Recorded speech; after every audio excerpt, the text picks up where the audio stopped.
Natural po ba talaga na matagal labasan? Hi, ako si Mark, 20 years old, single at college student mula sa Cavite. May ilang katanungan lang po ako. Silent reader talaga ako sa page na to at nakikita ko karamihan sa mga nag-comment ay may edad na. Natural po ba talaga na matagal labasan? Kasi ako, may mga karanasan na naman pero karamihan dun ay nabibitin. Ako yung tipong kapag tapos na sila ayaw na agad ako, wala pa sa rurok. Yung iba naman umaayaw dahil sa mahapdi na daw po. Ilan na din naman naging girlfriend ko, pero to be honest sa lahat ng yon hindi ako nasatisfied, as in.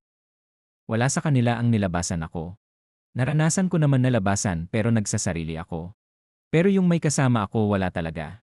At hindi din naman ganun kalaki kagad ako, pero mataba. Di ko lang alam ba't lagi sinusukuan at never nilabasan pagdating sa Gerger. Gusto ko din magpa-check up baka kasi may problema sa akin.